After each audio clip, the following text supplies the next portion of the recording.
There's a stretch of road just outside a small Karoo town, quiet, desolate. The kind of place where headlights are the only company for miles. But some say you're never truly alone there.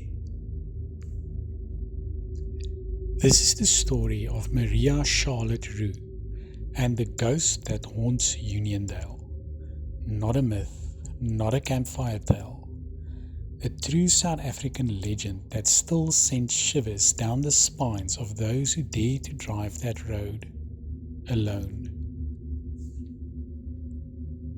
It was Easter weekend, 1968.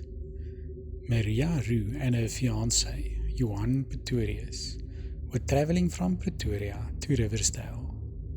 They had love in their hearts and their whole future ahead of them. Johan was driving his Volkswagen Beetle, Maria asleep beside him. They were nearing the small town of Uniondale, just after midnight. And then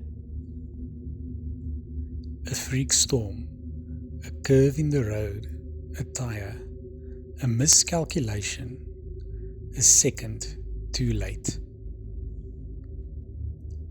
The Beetle skidded off the road and rolled. Johan survived the crash. Maria did not.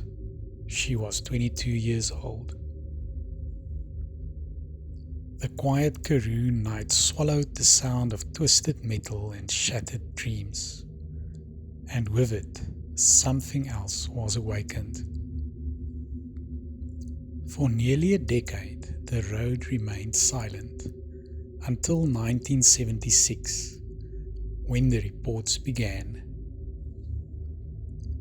A man was driving alone late at night along the same stretch outside Uniondale. Suddenly, he saw her.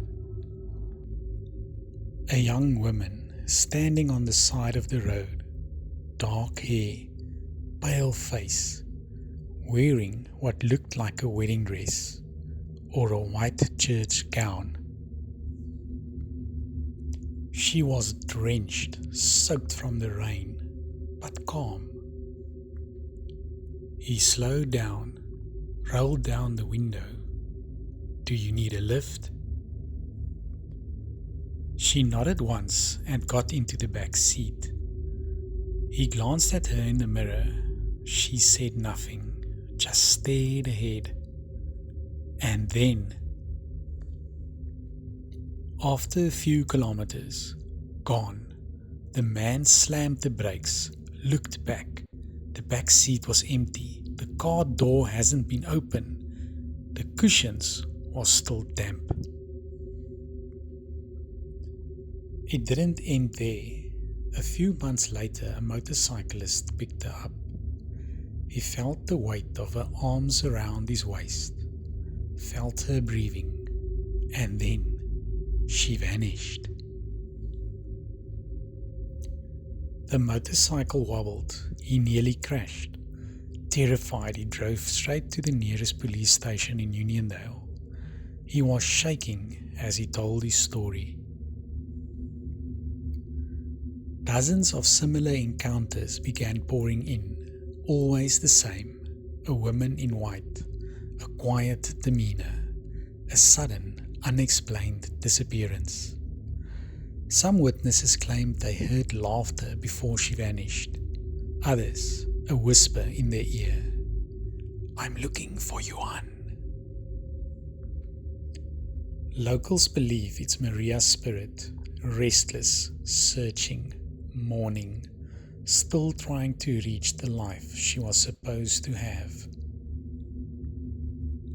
Others think that her appearances are a warning, that something terrible will happen if she doesn't appear, like a reverse omen.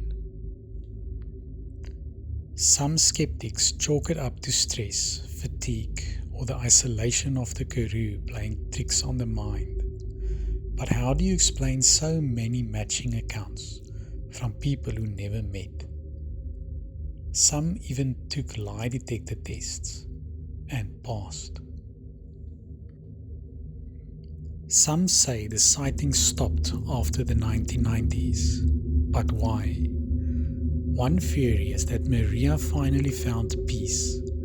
Perhaps someone unknowingly gave her the final ride home she was always searching for, a symbolic completion of her journey. Others believe the ghost faded as the road changed.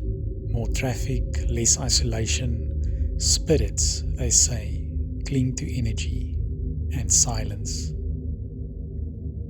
Another theory, that she's still there, but now she chooses not to show herself. Or worse, she's waiting for the right person. Maria Roux was laid to rest in a cemetery near Uniondale. Her grave is still there today. People leave flowers. Some apologize. The Ghost of Uniondale has become one of South Africa's most enduring supernatural legends. It's been featured in books, documentaries, and countless whispered conversations around campfires. But this story is more than just a ghost tale. It's about love and loss, and the way tragedy leaves echoes behind. So if you ever drive that road alone, late at night, and you see her, don't be afraid. Just drive her home. Thank you for listening. If you enjoyed the story, subscribe for more true South African horror. And remember, some roads are never truly empty.